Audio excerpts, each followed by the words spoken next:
Muito bem, então estamos retomando a nossa aula de Filosofia da Educação B. Hoje, nosso último encontro, né, dessa disciplina muito legal que nós tivemos ao longo desse semestre. E é uma satisfação muito grande receber, então, para o dito fechamento, né, da nossa disciplina, nesse momento, o professor Carlos Roberto Sabi, ou Carlos Roberto Sabi. Ele é nosso amigo de longa data, temos uma convivência muito legal, já nos encontramos em outros lugares, Caxias, né, que é a terra natal do Carlos, onde ele fez os seus cursos, né? Começou na administração, depois veio para a educação, fazer um mestrado, já se aposentando, né, Carlos? Isso aí. Como gerente da Caixa Econômica Federal por muitos anos. E aí ele quis retomar os estudos, fez mestrado, depois doutorado, e ele traz um olhar muito bacana, muito peculiar para a área da educação, que é o olhar do administrador, daquela pessoa que vem do mundo corporativo, empresarial, e vem para contribuir, né, com o seu olhar muito próprio. Ele gosta muito de estatísticas, mas ele tem uma visão fantástica, uma visão muito próxima daquilo que a gente também acredita, que é dentro dessa visão qualitativa. E o doutorado do Carlos foi aí que a gente se encontrou. Ele estava fazendo, já ingressando na Universidade de Caxias do Sul, doutorado, sob a orientação do nosso amigo, colega, professor Geraldo Antônio da Rosa. E daí eu fui chamado para ajudar um pouco nesse processo de trabalho do Carlos. E depois a gente se reencontrou em Madrid. O Carlos foi para um intercâmbio durante um ano em Madrid. E na ocasião a minha esposa estava indo fazer a defesa do seu trabalho final. E aí a gente se reencontrou por lá. O Carlos estava fazendo esse intercâmbio, sendo recebido lá na Universidade Autônoma de Madrid pelo professor Agustín de la Herrán. E defendeu depois o trabalho com muito brilhantismo, aqui mesmo na UX, mas foi em cotutela, né? Tanto é que o professor Agustín veio especialmente para a banca final do trabalho do Carlos. Em cotutela, que quer dizer em convênio, né, com a Universidade Autônoma de Madrid. Então é um privilégio receber uma pessoa assim com uma longa trajetória, não vou falar tudo agora da biografia do Carlos, né, em função do tempo, mas para que ele venha nos contar um pouquinho do seu trabalho, dos resultados que ele atingiu, né? Então seja bem-vindo, professor Carlos Sabe, e fica muito à vontade, a casa é sua aqui no nosso meio. Nós estamos, então, com uma turma de graduação em pedagogia e mais dois orientandos do doutorado, a Aline e o Alexandre. E também convidei mais alguns do nosso grupo, vi que a Priscila também entrou, que ela é doutoranda do nosso programa, e depois vou ver se tiver mais alguém, vou fazer menção no final. Mas então tá, Carlos, seja bem-vindo, fique à vontade para conversar conosco sobre o teu trabalho. Obrigado pela vinda. Obrigado a você, professor Amarildo. Obrigado pelo convite. Boa tarde a todos. Me sinto muito honrado e feliz de estar aqui conversando com vocês, ligado à pedagogia e à filosofia. Aliás, a minha linha de pesquisa dentro do programa de doutorado e também foi do mestrado de educação, foi dentro da linha de pesquisa da história e filosofia da educação. Então, posso dizer que as minhas duas grandes paixões que eu tive na minha vida foi a administração e a filosofia.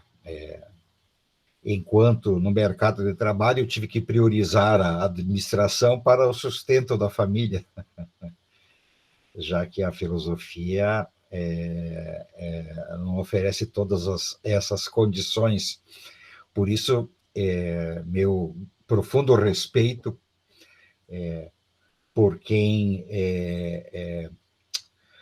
já desde a graduação cursa a filosofia, a pedagogia, realmente tem o meu respeito, algo que eu não tive coragem de fazer. E aí, quando me aposentei há 10 anos da Caixa Econômica, há 8 anos da universidade, aí deixei de lecionar também, passei a me dedicar exclusivamente à pesquisa, né? No mestrado, depois no doutorado. E não exerço, então, nenhuma profissão remunerada, nenhuma atividade remunerada, enfim. Pretendo, se as condições financeiras da minha aposentadoria suportarem, permanecer assim, apenas pesquisando até meu último suspiro. Contextualizando um pouco sobre o assunto que vamos abordar aí, eu dar um enfoque muito especial aí à âncora da minha pesquisa, que foi o trabalho do professor Eran Gascon, que o professor Amarildo se referiu. Eu queria dizer que o contexto para a educação a educação não tem toda a liberdade possível, né, para atuar como ela deveria ser. Vamos tentar aqui fazer a projeção já de alguns slides aqui. Vamos ver.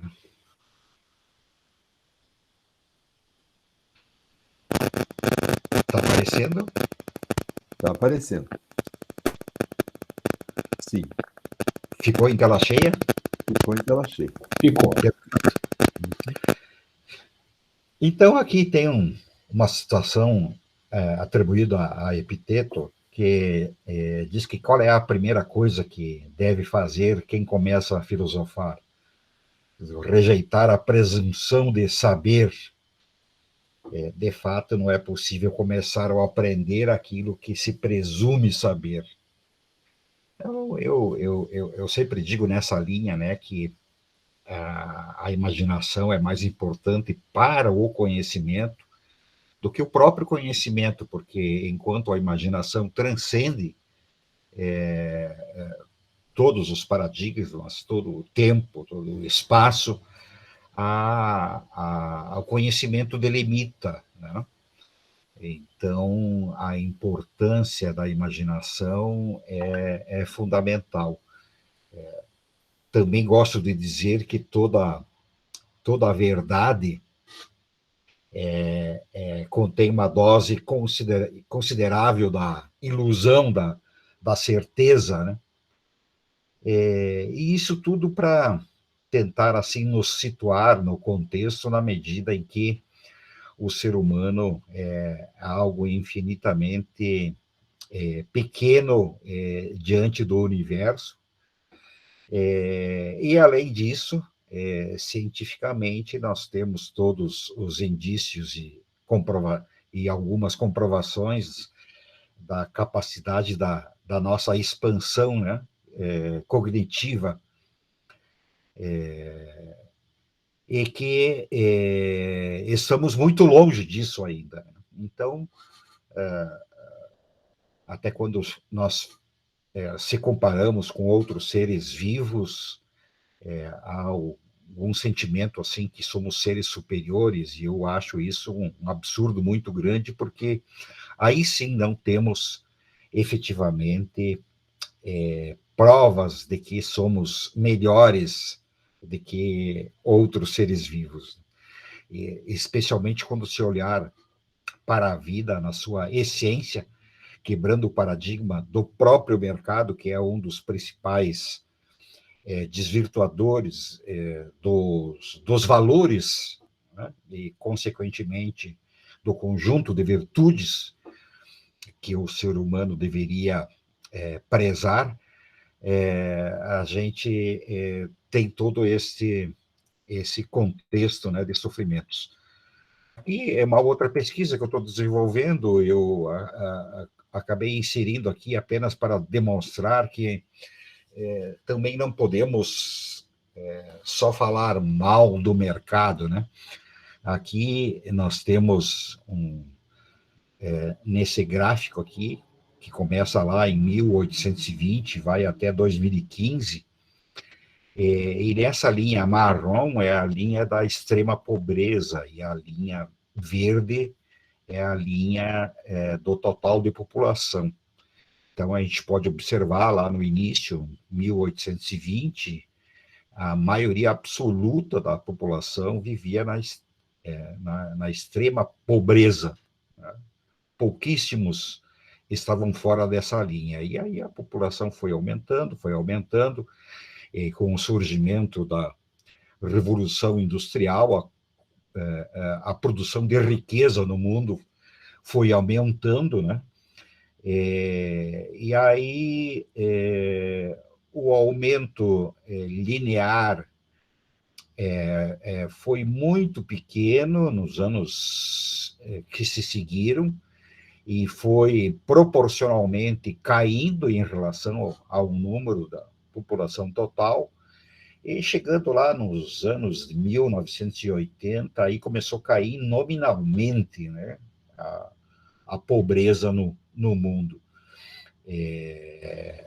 Hoje, inclusive, o número de que estão na extrema pobreza, nominalmente, não é nem proporcionalmente, nominalmente, é menor do que em 1820. Bom, isso dá um testemunho favorável à importância do mercado para produzir riqueza e melhorar a qualidade de vida. Entretanto,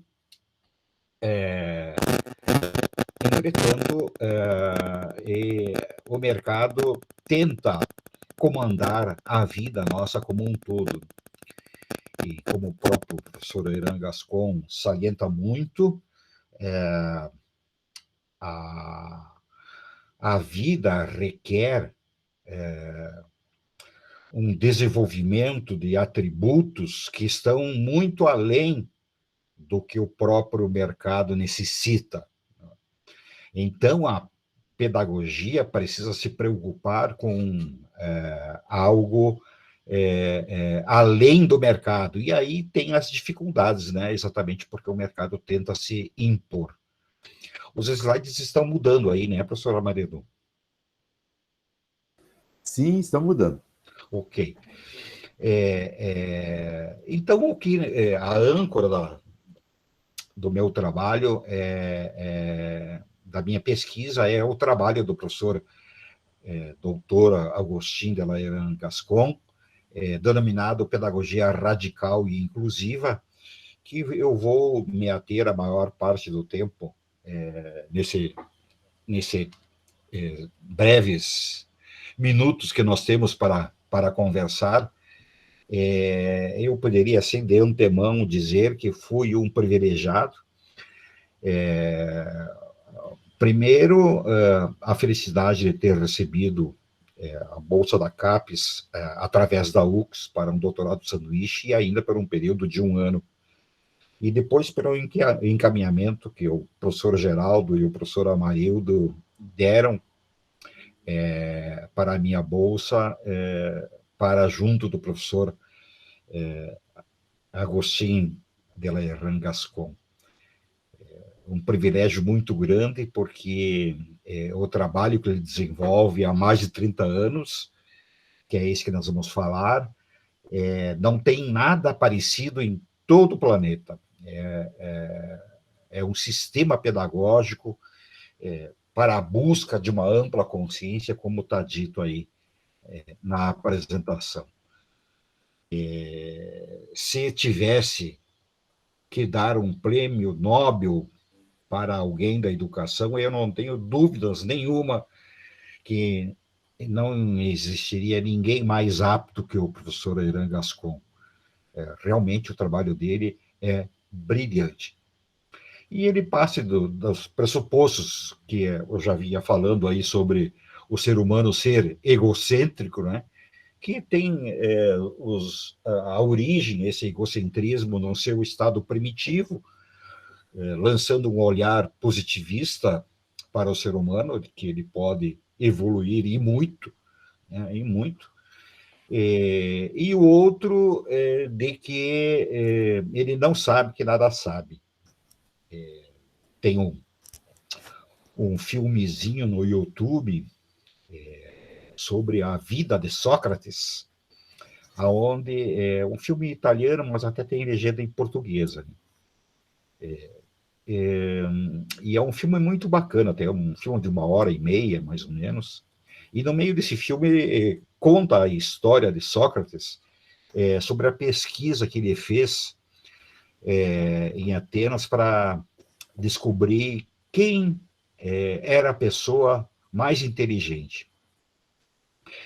Então, no filme, ele vai mostrando, né, demonstrando a pesquisa dele, e ele vai conversando com as pessoas, pesquisando, até que depois de um certo tempo, ele deu por concluída a pesquisa.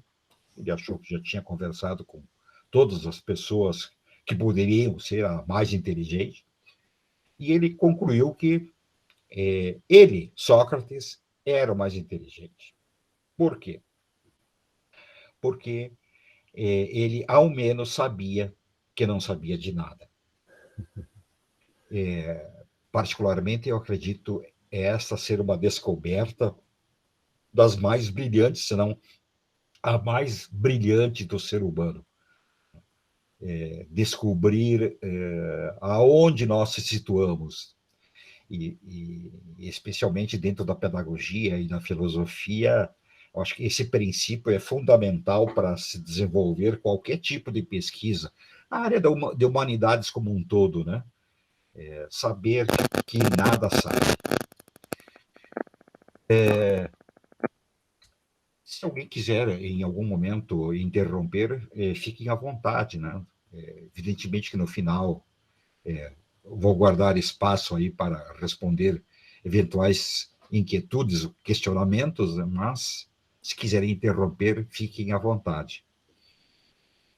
Dentro do contexto ainda nós temos que os debates no senso comum são improdutivos, né? Pois não há nenhum caráter científico e nem fundamentos. A gente pode ver pelas redes sociais o nível de estupidez dos comentários, dos debates em que as coisas acontecem, né? A outra questão é que os processos educativos formam precariamente. A crítica aí ao nosso sistema educacional atual, né? O tradicional que nós temos aí. E aí, com a pedagogia radical inclusiva, aí se aponta para uma proposta voltada aos processos educativos a partir de pressupostos importantes que veremos de uma pedagogia radical e inclusiva. A pedagogia radical e inclusiva, ela não é um sistema pedagógico alternativo, é importante salientar isso, né? Mas é uma alternativa para uma ampla atualização do nosso sistema pedagógico. Bom, basicamente, ela tem o foco na consciência do ser, né? E o casamento do trabalho do professor Agostinho com a minha pesquisa foi sensacional, porque a minha pesquisa foi na direção da busca de um estado mais consciente. E todo o trabalho da pedagogia radical inclusiva de Eran Gascon, tendo foco a consciência do ser, foi a melhor âncora possível existente, né? Então, foi uma felicidade muito grande. Bom, ela propõe ações profundas dentro de alguns pressupostos de uma radicalidade inclusiva no fazer educacional. Quando se usa o termo radicalidade, tem muito mais a ver com raiz. E aí, a professora Agostinho faz uma metáfora sobre a árvore, onde nós enxergamos a árvore a partir do chão, né? Porém, abaixo abaixo tem todas as raízes que são tão ou mais importantes do que a própria árvore. E os pressupostos levantados, professor Agostinho, partem desse olhar, né, mais inclusivo, mais abrangente, envolvendo tudo quanto existe e deva ser considerado. Dentro da estruturação e da constituição da pedagogia radical e inclusiva, podemos, assim, dizer que, como eu tinha dito, que se trata de uma ampla e profunda pesquisa desenvolvida há 30 anos pelo pedagogo doutor Agostinho de Layran Gascon, que é o professor lá na Universidade Autônoma de Madrid. É considerada como um novo e revolucionário paradigma para a educação em todos os níveis, para todo o nosso planeta. Aliás, não conheço nenhuma pessoa com a capacidade de quebrar paradigmas, de pensar fora da casinha, como se diz, igual ao professor Layran Gascon. É impressionante a visão que ele consegue abranger. Ela foi construída sobre os mais rigorosos fundamentos pedagógicos, científicos, partindo do conhecimento tradicional, que se originou na Grécia e em todos os demais conhecimentos que se seguiram no Ocidente.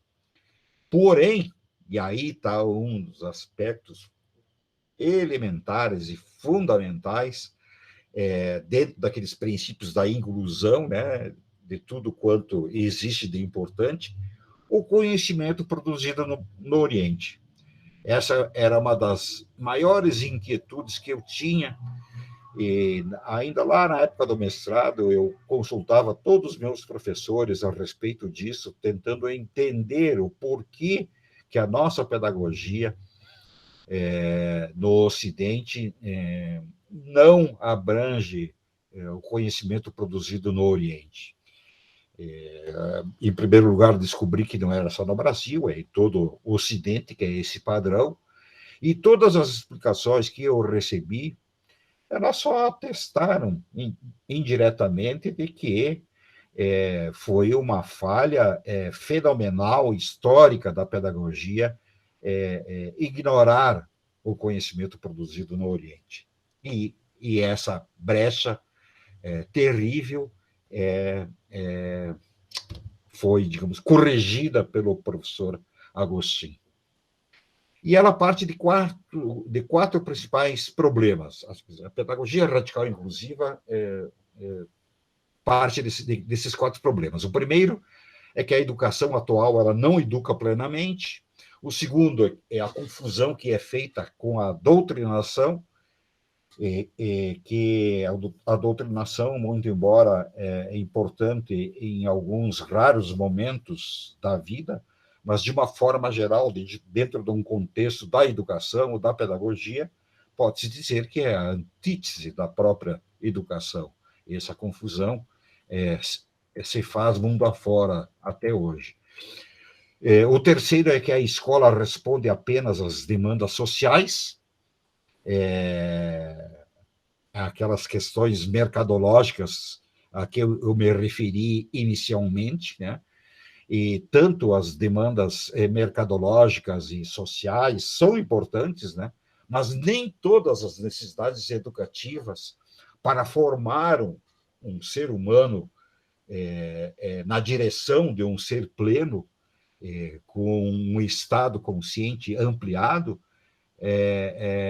nem todas são atendidas nesse modelo pedagógico que nós temos, em virtude exatamente disso, que boa parte delas a sociedade não as demanda.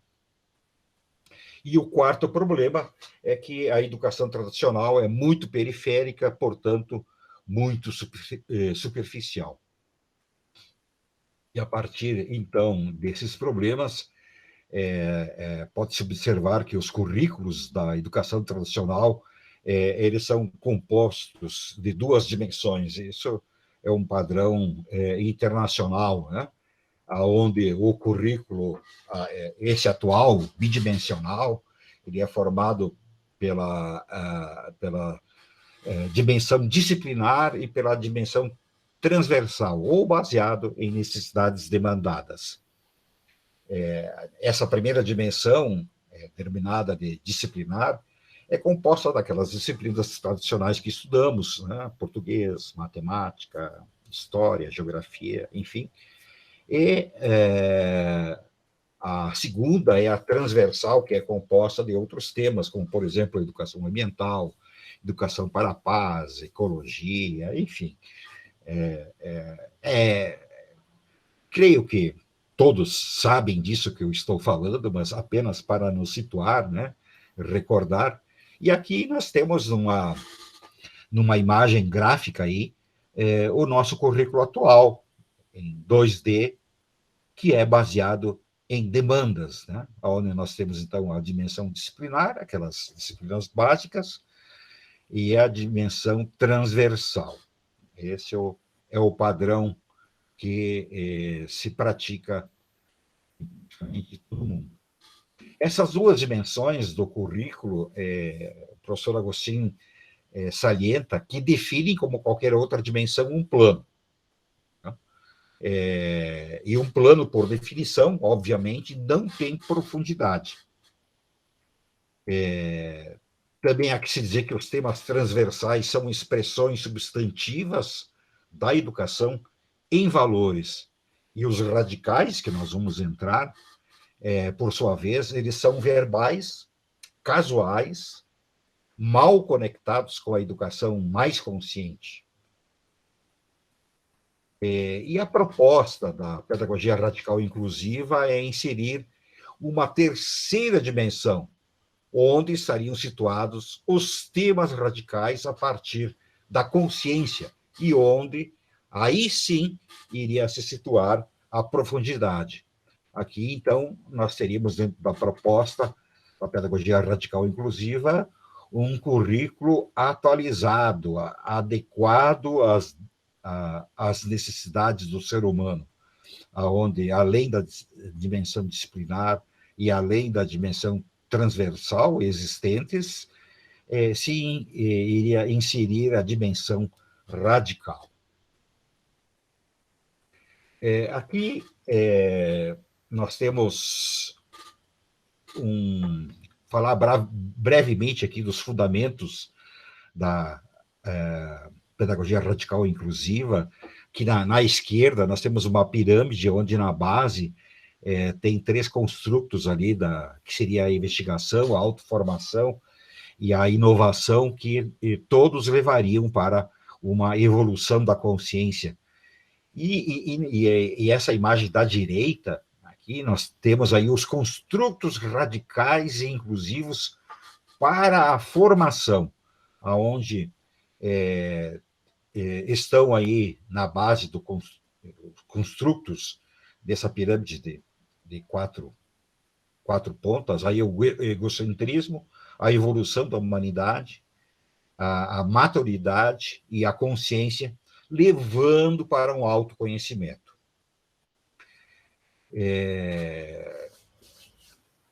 É bom salientar também que os temas radicais estabelecidos para se chegar à consciência é onde se situa a profundidade através de 2 classes. Uma com temas indesejáveis e outra com os desejáveis. Ambas classes, porém, são absolutamente importantes e elas só estão divididas aqui apenas por uma questão didática. É importante também salientar que a pedagogia radical inclusiva adota critérios específicos e bem rigorosos para determinar quais devam ser os temas radicais a serem desenvolvidos. Dentro desses critérios, o que mais me chamou a atenção aí foi que o tema, para poder ser enquadrado como um tema radical a ser tratado, a ser desenvolvido pela pedagogia, ele não pode estar sendo cuidado por algum setor da sociedade.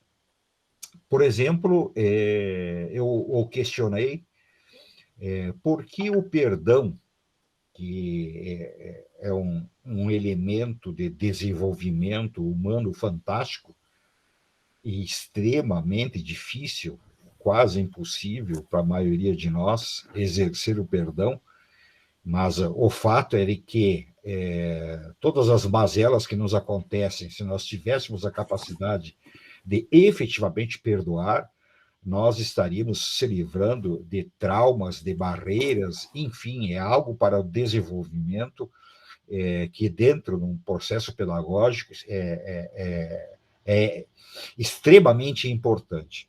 E aí o professor Agostinho concordou plenamente comigo.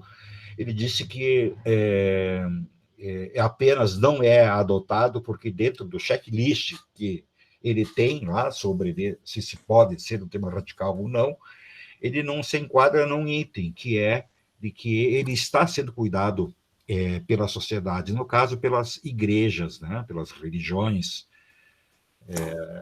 as mais diversas, né, sempre tratam aí a importância do perdão e por isso que ela não entra dentro desse rol de temas.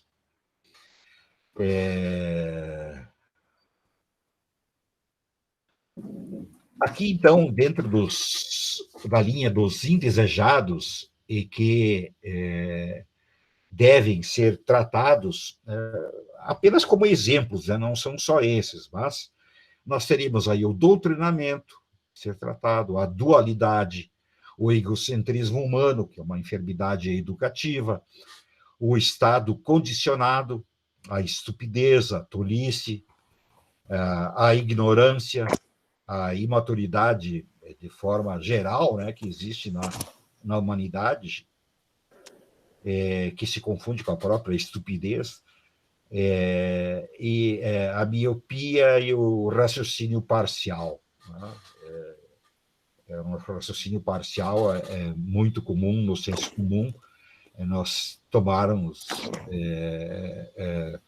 definirmos, termos conclusões analisando apenas um ou dois aspectos e não analisando o todo das questões. Algo absolutamente amador, né, que acontece do senso comum e que, eu sempre disse para os meus alunos, que se tem uma coisa que o aluno deve levar para além da sua formação, é realmente essa capacidade de analisar todas as variáveis possíveis, não desprezar nada, né? não se deixar levar por emoções e tudo mais. Bem, alguns exemplos de temas radicais desejáveis, que têm a mesma importância dos indesejáveis, no sentido de se desenvolver, seria o amor, a autoconsciência, o autoconhecimento, a consciência, o descondicionamento, a educação pré-natal, o ensinamento de mestres despertos, a humanidade, a humildade, a linguagem universal. Há quanto tempo hoje a gente perde aí estudando outras línguas, né? Sem contar que a maioria dos trabalhos científicos não são traduzidos para o português, sem levar em conta que a tradução na própria tradução já há um inegável prejuízo, né? Que jamais alguém vai conseguir ser extremamente fiel no sentido do que quer dizer. Então, a linguagem universal é o outro item. A meditação, um item que agora começa a tomar conta dos próprios meios universitários, a morte e finitude, e o vazio. Né? O vazio é algo extremamente profundo aí, que nós brevemente falaremos um pouco mais na sequência. Eu tenho mais quantos minutos, Amarildo, só para me situar aqui? Tranquilo, Carlos. Nós temos até às 18h30. Creio que mais uns 10, 15 minutinhos tá ótimo. Ok.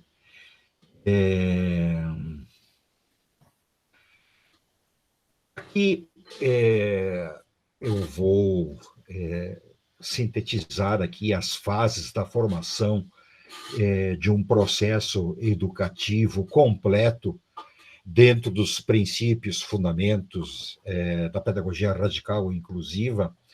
Então, aqui nós temos uma pirâmide e nós começamos pela base dela, aí é onde nós temos a identificação. A identificação é a fase inicial, essa que vocês estão estudando aí, é o período em que a gente acaba se condicionando, inevitavelmente, não tem como isso não acontecer, né? E o condicionamento acontece permanentemente na vida de todos nós, em todos os momentos, na medida em que eu tento vender uma ideia para vocês, eu estou tentando inconscientemente condicioná-los, e sem contar que também há os condicionamentos maldosos, né, que ocorrem na vida. A segunda fase, subindo aí na pirâmide, nós temos a desidentificação, ou descondicionamento. Então, seria a fase que, depois de nós firmarmos, juntarmos bastante dados, informações, produzir conhecimento, nós, nessa fase, praticar a desidentificação, o descondicionamento, com reflexões profundas, meditação, para produzir sabedoria, né? Que é um nível elevado aí de conhecimento.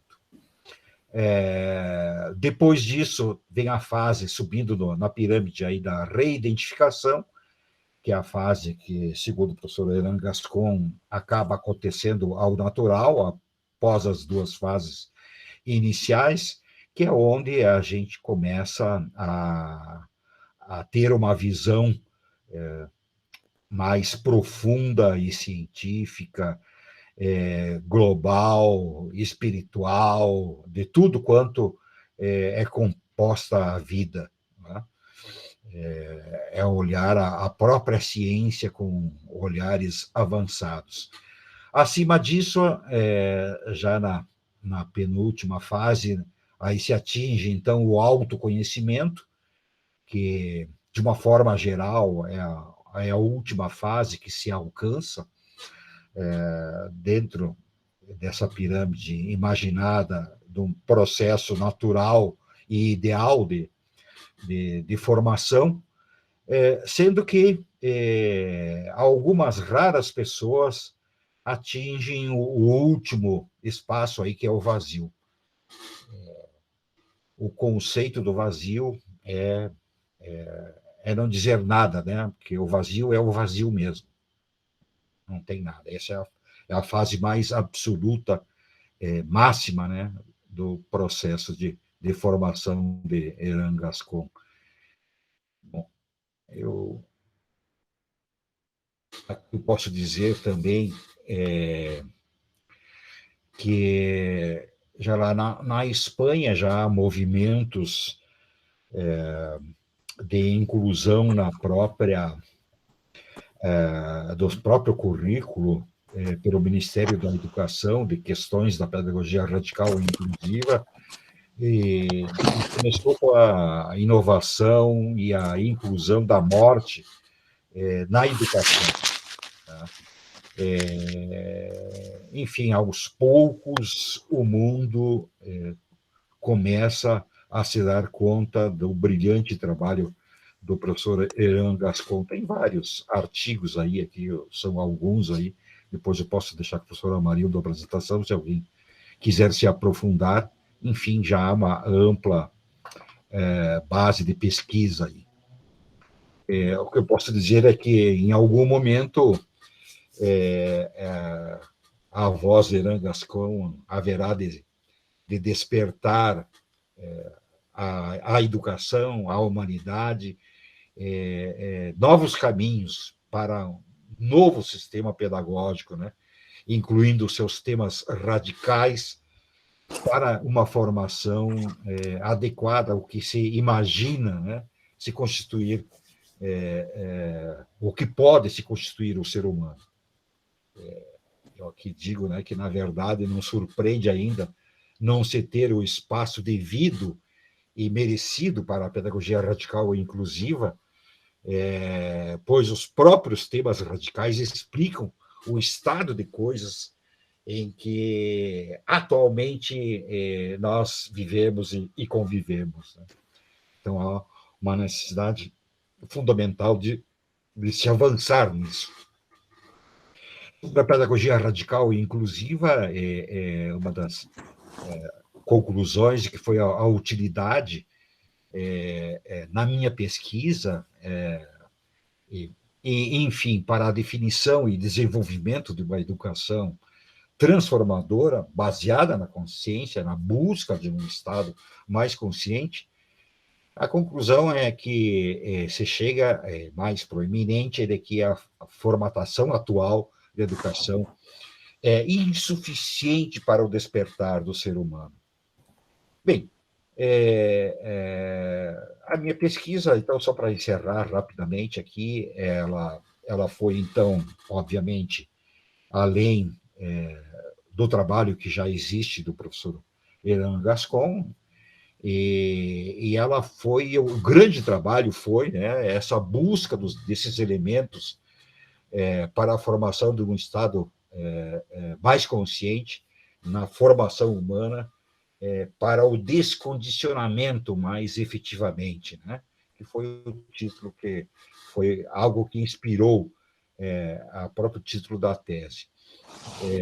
Entre os elementos, melhor dizendo, que a pesquisa definiu como fundamentais a serem desenvolvidos, e obviamente que não temos tempo aqui de falar sobre eles, mas apenas para citá-los, nós teremos aí a consciência, a flexibilidade criativa, a experimentação, a meditação, o raciocínio lógico, a criticidade, o espírito investigativo, a virtude, a espiritualidade e o agir comunicativo. O agir comunicativo se utilizou o termo utilizado por Habermas, né?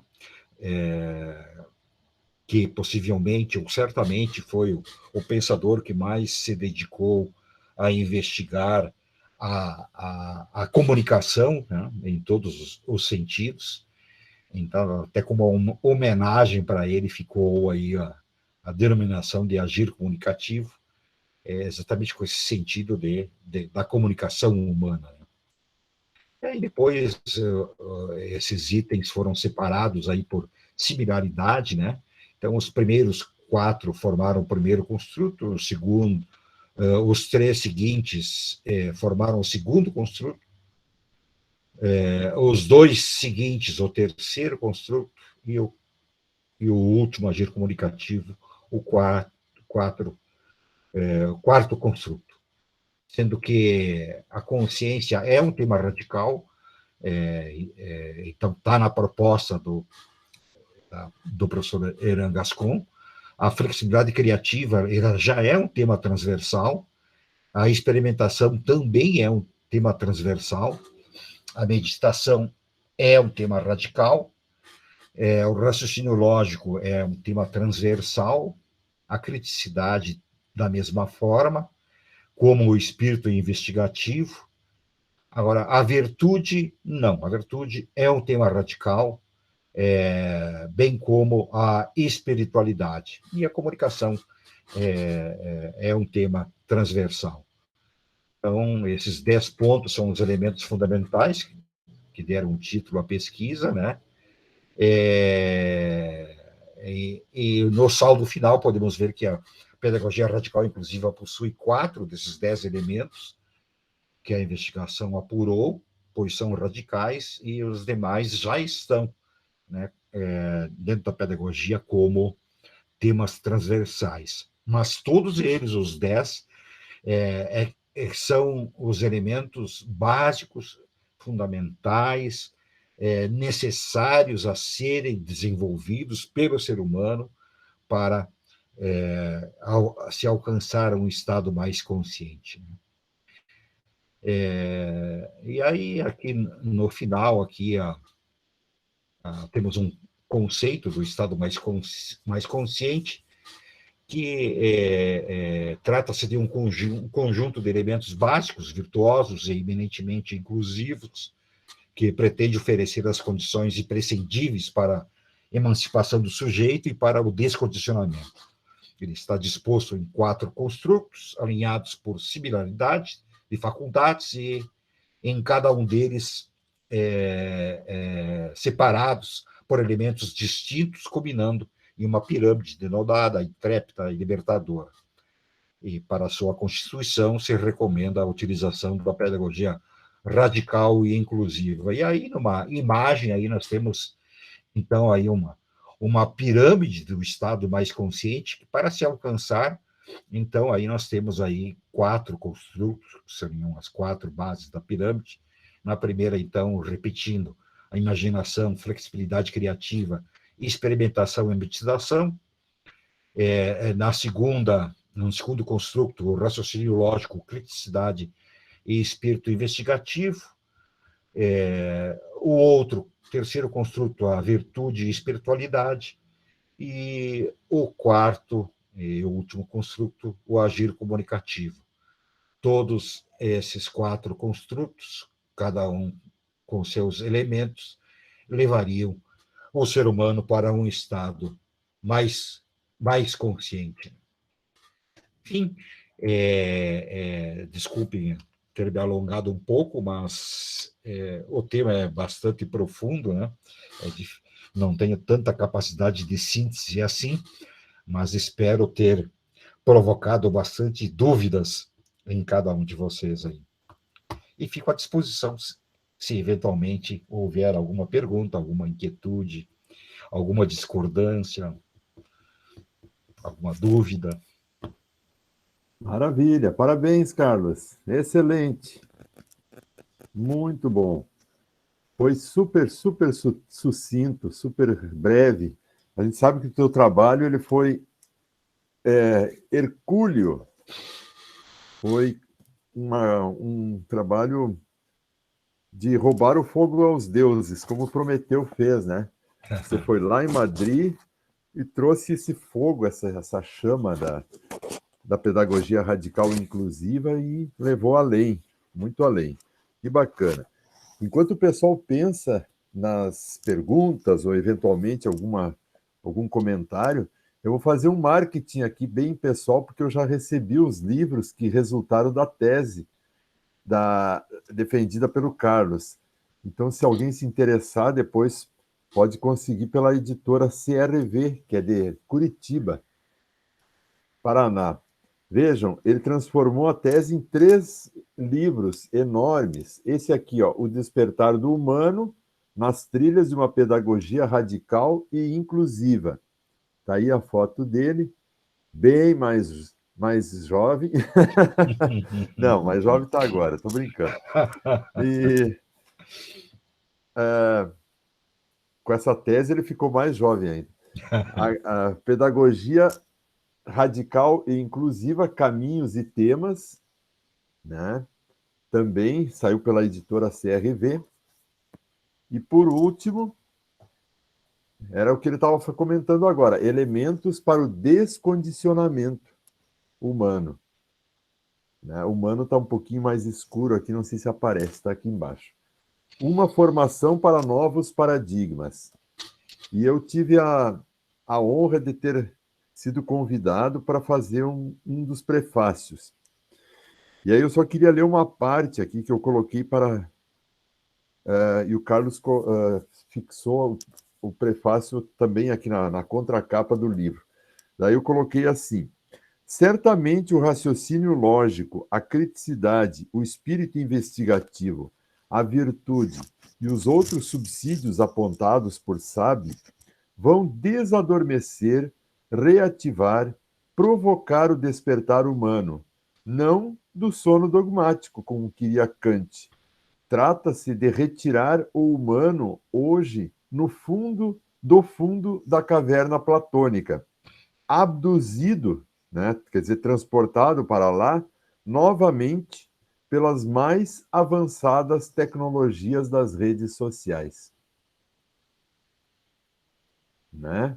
Então, é um esforço hercúleo que o Carlos faz de descondicionamento, porque as redes sociais, de certa maneira, estão servindo de ponto, claro, entre outros motivos, né, para nos jogar de volta lá para a caverna platônica. As pessoas só ficam, né, Carlos, na mera opinião, no senso comum, nisso que ele falou aqui, e acham que isso é a verdade plena, ou seja, fica só nas sombras da realidade, só nas aparências, e não querem ir além disso. Recusam, né, evoluir, e recusam ir além, recusam fazer o que o Carlos fez de lá e roubar o fogo aos deuses, porque é mais cômodo, né? É bem melhor para essa mentalidade ficar na zona de conforto. Só que o resultado é o que nós temos aí, né? Sociedade infeliz, cada vez mais infeliz. Apesar dos avanços tecnológicos, cada vez mais o ser humano frustrado, violento e infeliz. Então, nós que estamos compromissados com a educação, creio que temos que trabalhar, né, na resistência a esse retrocesso. Né? Nós temos que ser vanguarda e não retaguarda. E eu vejo que muitas pessoas, mesmo na academia, já se acomodaram, né? Não tem jeito, temos que aceitar essa coisa toda meio assim, meio pós-moderna. Eu acho que o Agostinho, ele dá essa possibilidade da gente enxergar além, né, desse condicionamento todo. Ele mostra como esse processo tem, né, bem entendido, um lado positivo, porque nós temos que nos condicionar, não há como, né? Estamos sendo condicionados, mas também temos que fazer o trabalho reverso, que é o trabalho formativo do descondicionamento, que é do distanciamento dessas crenças para ir além, né, em busca da emancipação e da autonomia. E aí a necessidade, então, desses outros elementos que o Carlos também trouxe na sua tese.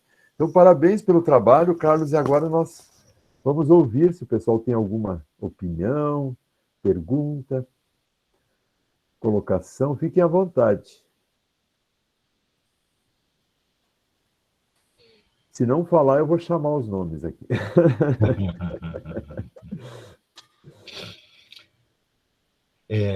Enquanto o pessoal pensa, professora Marildo, também pode-se salientar que essa minha pesquisa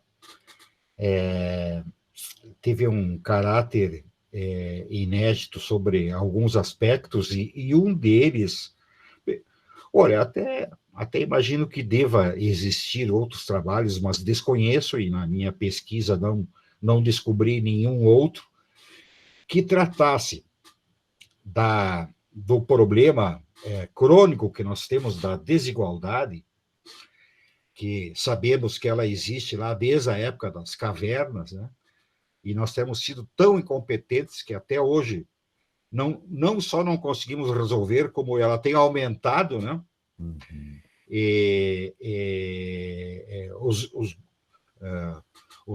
Os sistemas mercadológicos capitalista que predomina tem um grande,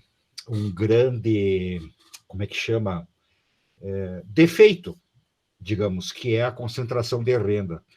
E, teoricamente, cabe aos governos redistribuir a riqueza, né? Uhum. Só que, infelizmente, na maioria das vezes, os governos têm sido absolutamente incompetentes, né? Quando não concentram mais renda ainda, né? Captam impostos em vez de redistribuir, privilegiam alguns setores, né, da sociedade. Então, Esse trabalho, a partir de uma evolução da consciência, dá um sentido de capacitar o ser humano a uma convivência mais adequada, mais justa, dentro do próprio mercado e da própria vida, né? De forma que ele possa, a partir dele, construir condições melhores de vida.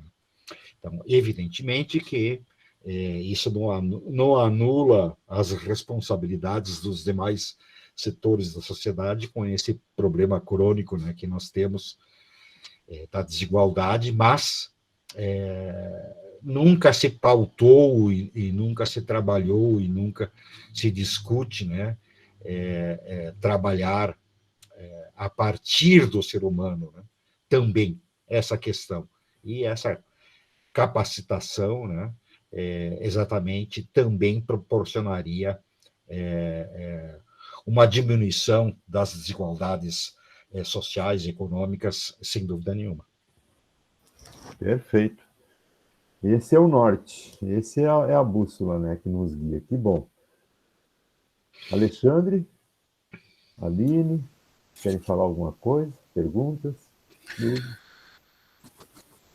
Boa tarde, Boa professor tarde. Carlos. Opa. Pode falar, Aline. Fala tu primeiro. Não quer falar, Alexandre? Pode falar se tu quer. Posso falar, então? Pode.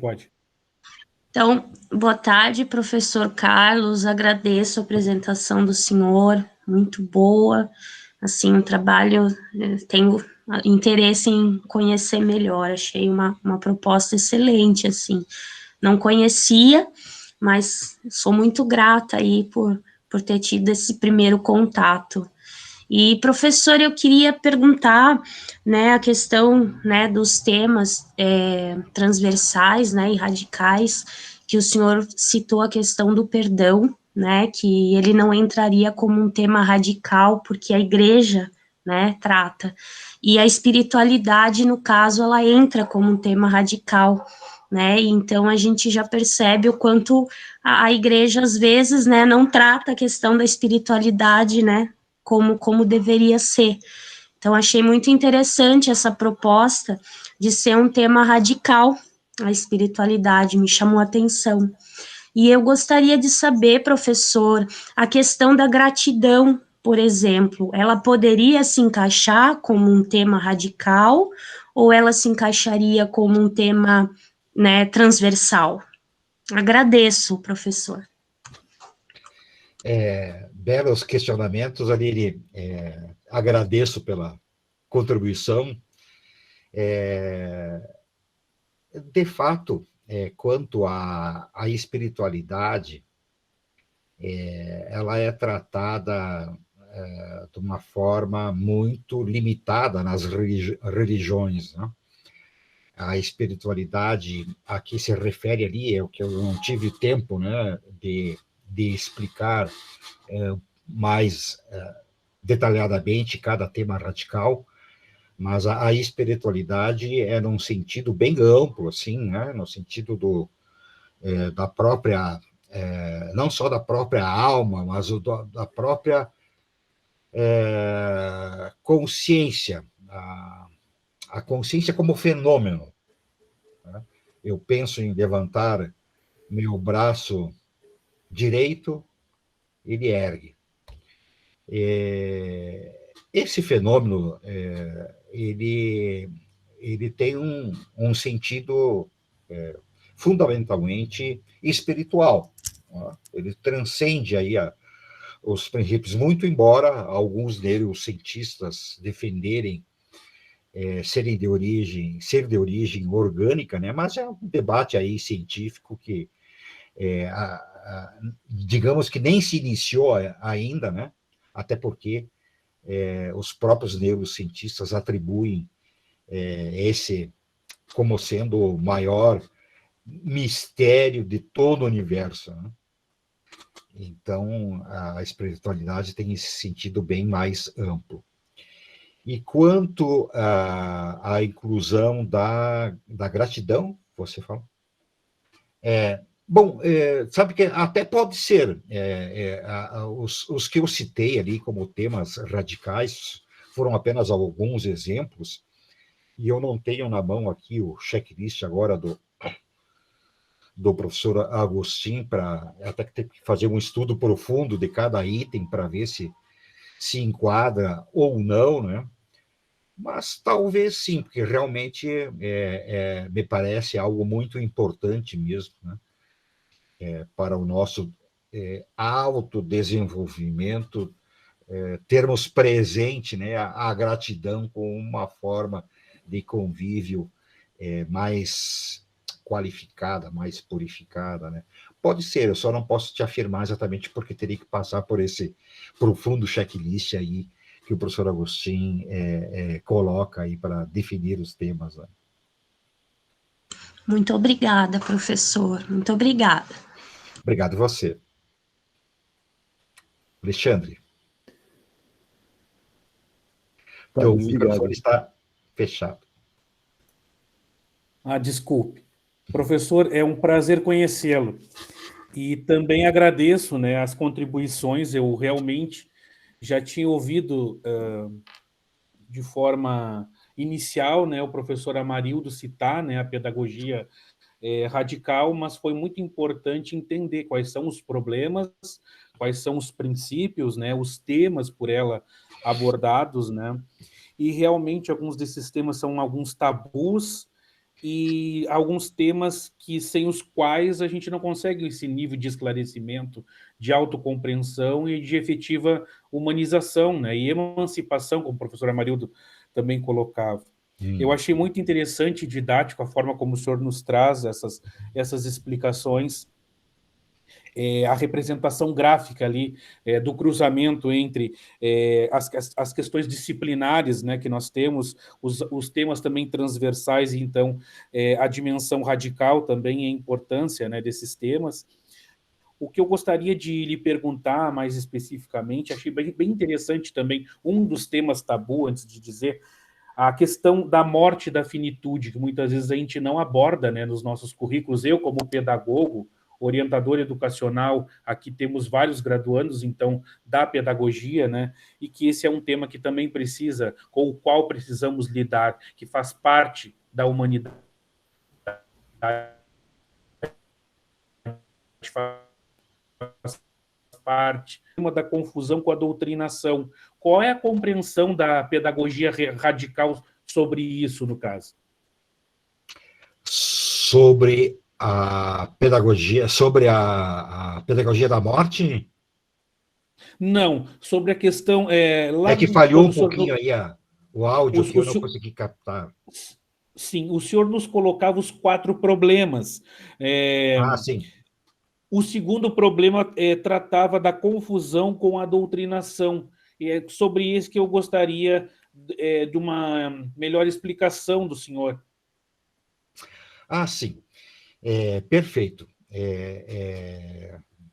Também ótimo questionamento, porque essa confusão que se pratica aí e que acaba sendo um doutrinamento a gente, como pedagogo, tentar dizer para o aluno como são as coisas, diferentemente isso de uma forma geral, né? Diferentemente de nós, como professores, passar os dados, passar as informações e indicar caminhos para que, através da reflexão, o aluno transforme isso, num primeiro momento, em conhecimento dele, né? Sobre o ponto de vista dele, né? E esse é o princípio básico da universidade em especial, né? Claro, nós temos aí que tratar desde o ensino fundamental, até antes ainda, né? Passar pelo ensino médio, Mas, pegando o exemplo da universidade, né, a universidade é exatamente dar todas as condições, mesmo que tenha professores com pontos de vista diferentes, os alunos têm que ter acesso, né, a essas informações. Agora, vender como verdade, não. Por exemplo, no mercado, as grandes empresas têm as suas universidades corporativas, ou tem lá seu centro de treinamentos, né? E um treinamento sobre um produto, ele se assemelha muito a uma doutrinação, e aí estaria de acordo, eu tenho que dizer como é que funciona o produto, ele não... E as possíveis variáveis que possam ter, e não sair daí. Então, a doutrinação não tem como nós se livrarmos dela, né? O ensino que é praticado nos meios militares em todo o mundo, né, tem muito de doutrina, porque um dos princípios básicos do exército, a aeronáutica, a marinha, é que o soldado lá, ele não pode questionar, porque essa é uma das principais estratégias para a guerra. Então, a doutrinação, em muitas questões, ela é importante, mas na educação em si, como um todo, não, é um pecado muito grande. Aí, quando entra, então, por exemplo, questões ideológicas, partidárias, pior ainda, porque aí todos nós acabamos... Aliás, isso poderia ser um objeto de tese, né? De investigação, o comportamento do ser humano diante de questões políticas partidárias, né? Acho que a gente rapidamente foge da razão e fica num plano que se assemelha muito ao que acontece aos efeitos do vício. Então, veja assim, ó, cientificamente, me parece assim, um campo extraordinário de pesquisa. Então, aliás, falando de política, eu que vim do mercado, né, tive minha aposentadoria aviltada por políticos, por práticas de corrupção políticas, então tenho bastante, como é que eu vou dizer assim, entusiasmo em falar sobre essas questões, porque elas são muito presentes. Quando a política entra num sindicato do trabalhador, os interesses dos trabalhadores, aqui o sindicato foi criado, acaba sendo totalmente distorcido para um interesse político-partidário. Não que não seja importante. O que eu quero dizer é que a interferência acaba anulando os princípios que são extraordinários para regular o capital, o trabalho, né, do sindicato. Então, são esses exemplos aí que eu poderia dar aí, e que o professor Agostinho, ele se aprofunda muito nisso, né, e abobina totalmente, né, essas questões como altamente prejudiciais para o processo formativo, né? Quer dizer, a responsabilidade nossa como professor é exatamente não invadir esse espaço do aluno, porque é todo dele, ele que vai ter que formar o conhecimento, e ele, se tiver interesse, vai transformar esse conhecimento no futuro em alguma sabedoria, habilidade, enfim, para se desenvolver como profissional, mas, acima de tudo, como um ser humano. Muito obrigado, professor. Mas... Muito obrigado. Obrigado a você. Maravilha, excelente. Pessoal, mais alguma dúvida, questão, colocação? Eu acho que eles levaram um choque, Carlos.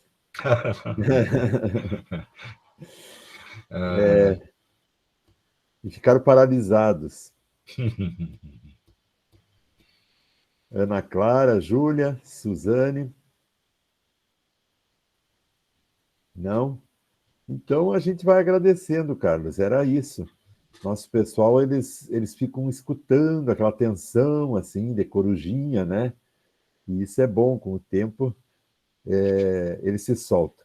Mas eu fico à disposição, viu, Amarildo? Pode passar legal. meu contato aí, se alguém quiser Tá. alguma informação, trocar alguma ideia, pode Isso, passar meu WhatsApp, meu e-mail, enfim.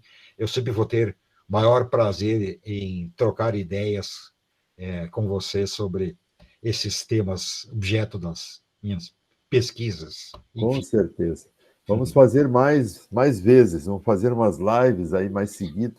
E eu fiquei em dívida, porque quando o Carlos defendeu o trabalho lá na UX, eu já havia convidado ele para vir aqui, mas aí deu essa pandemia, né?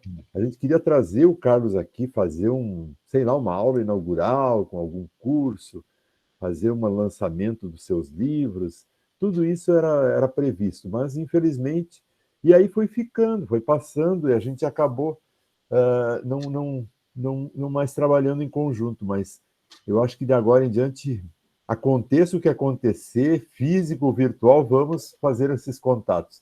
Com No próximo certeza. semestre nós temos uma disciplina, né, do pós-graduação, já vou ter convidando antecipadamente. Depois a gente combina daí direitinho Muito os prazer. horários, Com muito prazer. de acordo com a tua disponibilidade, que a gente sabe que você é bastante ocupado, né? Então tudo tem que ser com tempo.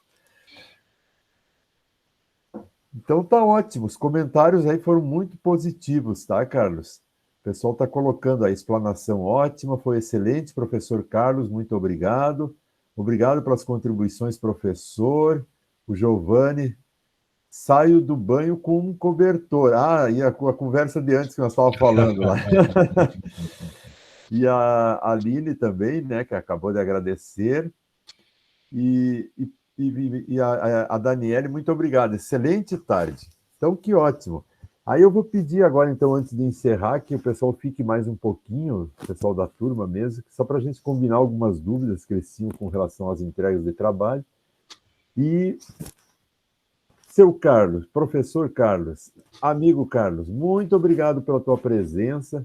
Nos abrilhantou por demais essa tarde, que já tinha começado muito bem, né, com a apresentação do grupo, depois também a apresentação da Aline, e agora com chave de ouro, né? Então, é isso. Para nós resistir a esse frio, temos que brilhar cada vez mais para nos aquecer. É isso aí. Obrigado a vocês pela paciência e generosidade de me ouvir aí. Felicidade a todos aí e fico sempre à disposição de cada um. Nós que Grande abraço a todos agradecemos. aí. Obrigado mesmo pela oportunidade, Igualmente. professor Amarildo. Valeu. Um Tchau, abraço. tchau. Tchau.